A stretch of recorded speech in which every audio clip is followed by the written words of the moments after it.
All right, we are reading Corrie tenBoom, Keeper of the Angel's Den by Janet and Geoff Benge. We're on chapter 14 titled Out from Under the Grip. A train rumbled into the small station. It was a freight train, but that didn't matter to Corrie and the other women just released from Ravensbrück. They climbed into the empty boxcars. Corrie found herself sitting next to another Dutch woman, Claire Prins. As the train pulled away from the station, Corrie thought about the last time she'd ridden on a train. 80 women on a car, no bathroom, and Betsy gasping for air. The memories flooded back, and soon tears were streaming down her face. Claire Prins, with her own memories and her own tears, put her arm around Corrie. "We are free, free at last," she said between sobs. Corrie nodded and wiped her eyes. Betsy had been right. It was 3 days before New Year's Day, 1945, and Corrie and Betsy, each in her own way, were free. The train stopped many times, and as it did so, most of the other women from Ravensbrück got off to make connections. Finally, it was just Corrie and Claire, alone in their boxcar. They peered out through the small holes in the sides of the car. Through them, they could see the destruction of war. Hour after hour, the train chugged through burnt, barren countrysides and cities inhabited by old people and women picking through the rubble of their homes. Corrie wondered what Haarlem would be like. Claire Prins, who had been sent to Ravensbrück from Holland after Corrie, told her that although southern Holland had been liberated by the Allied forces, northern Holland was still in the grips of the Germans. The women were returning to Holland, but not a free Holland. Finally, the train stopped one last time and the boxcar door slid open. A man was standing by the door. "You women have to get out here. The train tracks have been blown up, and you can't go any farther by train," he said in perfect Dutch. Corrie and Claire smiled at each other. They were finally back in Holland. Corrie and Claire climbed slowly from the boxcar and looked around. The train had stopped at a station. A sign on the platform read, "Welcome to Groningen." Groningen was in the very north of Holland. To get to Haarlem, Corrie still needed to travel across the country. She didn't know how she would do it, but nothing mattered more right then than being free and away from Germany. A young woman on the platform looked at Corrie and Claire. "Excuse me," she said, "but you might find help at the Deaconess Hospital. It's about half a mile up the road." Corrie thanked the woman, wondering how terrible they must look if a complete stranger felt it necessary to give them directions to a hospital. Slowly and painfully, the two women made their way up the street until they finally collapsed into comfortable chairs in the hospital waiting room. Within minutes, 2 nurses appeared.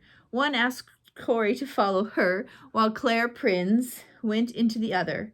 Corrie was led into a small office overlooking a garden covered with snow. Corrie could see the outlines of trees and bushes, which looked beautiful, even with the snow covering them. "Tell me about yourself," said the nurse, picking up a clipboard. "Where are you from?" "Haarlem," replied Corrie. The nurse broke into a smile. "I am from Haarlem, too. Did you know a Corrie tenBoom there?" inquired the nurse, and then she added, "She's probably quite a bit younger than you, I would think." Corrie stared closely at the nurse. Truus Bennis? Yes, it is you." "How did you know my name?" asked the nurse. "It's me. I'm Corrie tenBoom," said Corrie. "You were in my triangle club." "Tante Corrie, I don't believe it. Is it really you?" she asked in disbelief. Corrie nodded, wondering again what she must look like to other people. Corrie and Truus sat for half an hour while Corrie told her story. Truus ordered tea and a cookie for Corrie to eat while she talked. "What would you like most of all?" Truus asked as Corrie finished her story. Corrie replied straight away. There was one thing she had not had for nearly 11 long months. "A hot bath," she said longingly. Soon Corrie was lying stretched out in a hot, deep bath. It felt so wonderful as the water lapped around her tired, aching body. But even more wonderful was the knowledge that no one was going to yell at her when she got out, and no one was going to escort her back to a barracks or cell. Finally, after Truus had asked Corrie 4 times whether she wanted to go out or whether she wanted to get out, Corrie climbed from the tub and wrapped a clean white towel around herself. How wonderful it felt! After Corrie dried herself, she decided to look in the mirror hanging on the left wall of the bathroom. She stood by the mirror for a moment, summoning her courage. Then she stepped in front of it and looked. Staring back at her was a scrawny old woman. Her hair was cut into short tufts and her skin was deathly gray. Trus Benis brought in a new set of clothes. Corrie was glad. She hadn't been able to stop wondering whether the clothes she'd been given at Ravensbrück had belonged to some poor woman who had been gassed there. She was glad to be rid of anything that tied her thoughts to that horrible place. Next, Corrie was taken to a private room where she was given a bowl of soup and then tucked into a bed with crisp white sheets, no less, and she had it all to herself. And no one was screaming in agony or cursing at her. She tried to stay awake for as long as possible to enjoy it all, but she was tired and was soon fast asleep. When she finally awoke the next morning, breakfast was waiting, served on a white tablecloth with a silver knife and fork. Corrie could hardly believe the luxury. Corrie stayed at the hospital for 10 days. With rest and relaxation, the swelling in her legs quickly went down, and she felt much stronger after eating 3 meals a day. She also took a bath every day, and Nurse Benis arranged for her to have the little hair that she had left styled. But one problem remained. How was she to get back to Haarlem? The Germans had put a complete travel ban in place all over northern Holland. The only people who were able to travel about were those on official Nazi business. And while Corrie was being fed well in the hospital, all over Holland people were starving. It was a particularly cold winter, and trees were being ripped out of the ground so that every last piece of them could be used for firewood. People were also chopping up furniture to burn and boiling their prized tulip bulbs to eat. Dutch farmers in the north were forbidden by the Nazis to sell their produce in Holland. It was all supposed to go to Germany and keep the soldiers fighting, but many Dutch farmers found ways around the rule. One brave group was stealing food right off supply trains and trucking it south. News came to the hospital that if Corrie wanted to, she could ride in one of the trucks that was headed to Hilversum with a load of stolen produce. Corrie's heart leapt at the opportunity. Hilversum was where Willem, Tina, and their children lived. On her 11th night back in Holland, Corrie was ushered from the hospital into a large old truck. The truck lumbered through the back streets of Groningen without its headlights on because it was too dangerous to use them. Corrie prayed for a safe trip as the truck headed west. She knew they weren't supposed to be traveling at any moment. The truck could be stopped by the Nazis, and if it were stopped, Corrie would be found riding in a truck loaded with stolen vegetables. She dared not think of what would happen then, but she had to get home to Haarlem, and if this was the only way to do it, she was willing to risk being caught. The truck drove on through the night and pulled to a halt in front of Willem's rest home, just as the sun was beginning to rise.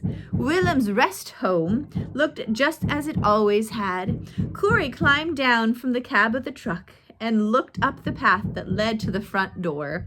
She stood for a moment and then slowly walked up the path towards the familiar brick building. As she approached the house, she remembered the last time she and Willem had both been free together. It had been nearly a year ago at the Benge when he was holding his weekly prayer meeting, just as the Gestapo burst into the house. Corrie knocked loudly on the rest home door. Within minutes, Willem, Tina, and their children excitedly surrounded Corrie, smothering her with hugs and kisses. They peppered her with questions, and as she told them about how Betsy had died in Ravensbrück, tears welled from their eyes. Then Tina reported how they had not heard anything from Kik since he had been taken to Germany. But the sadness was tempered by some good news. Willem told how all the people who had been hiding in the Benge, except Mary, had managed to avoid capture by the Nazis.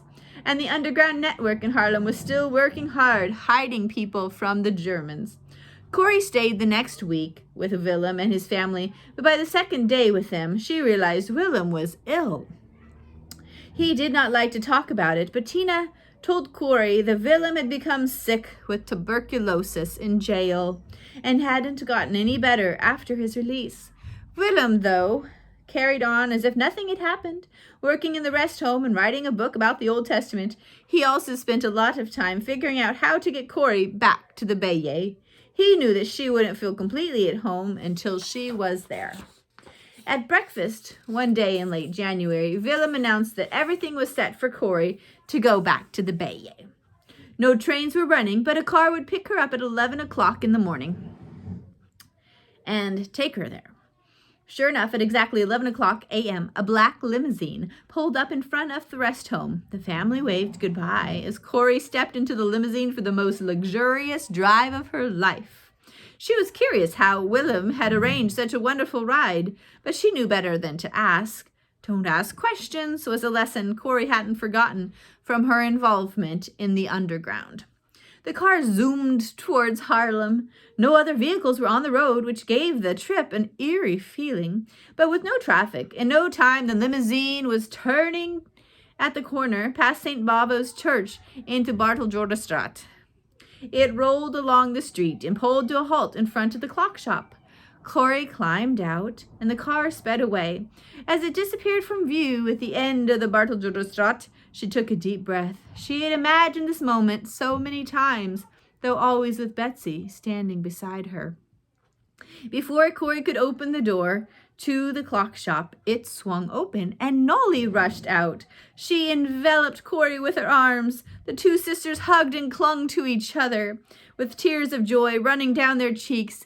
Finally, arm in arm, they walked into the Benge.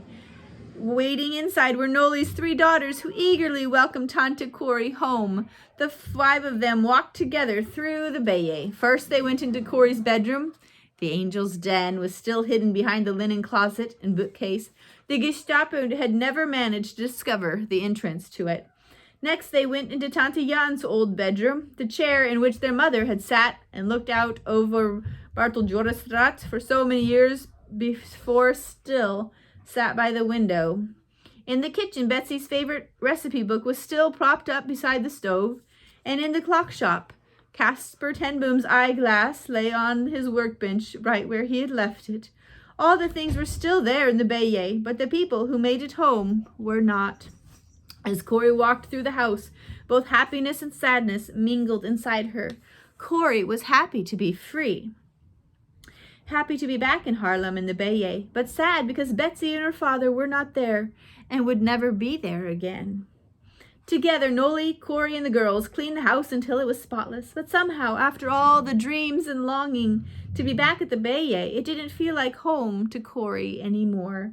Even after she resumed her watchmaking career, she would sit down to replace the mainspring in a watch and not be able to concentrate on the task.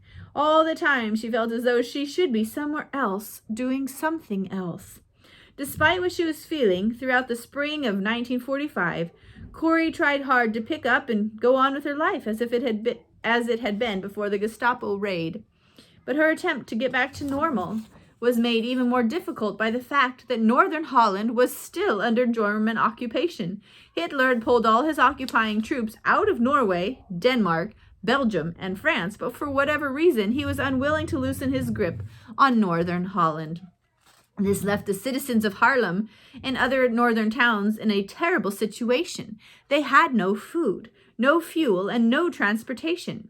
Dutch citizens were dying from starvation and the cold right in their own homes, while in many other parts of Europe, people were celebrating their liberation from German occupation. Spring dragged on, and Corrie watched as so many people she knew became desperate to survive, almost as desperate as the prisoners she and Betsy had been with in Vught and Ravensbrück concentration camps. As she saw what was happening to them, she remembered Betsy's words, "We must tell the people there is no pit so deep that God's love is not deeper." As she recalled those words, Corrie knew what was missing from her life. She wasn't supposed to be in a clock shop repairing watches. God wanted her out, telling these desperate people about his love for them. Within days, Corrie had begun speaking in homes and at church gatherings. It was difficult for her to relive the pain she had been through, but the stories she told about herself and Betsy gave many people courage to go on. And because of that, despite her emotional pain, Corrie knew she could not stop speaking about her experience. Then on May 1st, 1945, news quickly buzzed through Holland that Adolf Hitler was dead. The official word was that he had died fighting the enemy. The world would later learn that he had committed suicide in a bunker in Berlin. All Holland held its breath. Surely it was only a matter of days now before the Nazis surrendered and gave up Holland. And it was. On Tuesday, May 8th, 1945, Canadian tanks rolled into Haarlem. The bells at St. Bavo's Church rang out and everyone crowded into the streets. Corrie had one thing to do before she joined the others in the street. She took her father's portrait off the wall in the parlor and carried it down to the clock shop. Lovingly, she set it up in the front window of the shop. Then she climbed the stairs again and brought down the old family Bible that he had read from every morning and evening. She opened it at Psalm 91 and laid it in the window. Then she took the orange, the Dutch royal color ribbons, and draped them across Caspar tenBoom's portrait. Now, Corrie said to herself, he too is a part of this great day. With that, she slipped out the side door of the Benge and disappeared into the throng of celebrating Dutch people, free Dutch people, who were finally out from under the clutches of Nazi Germany.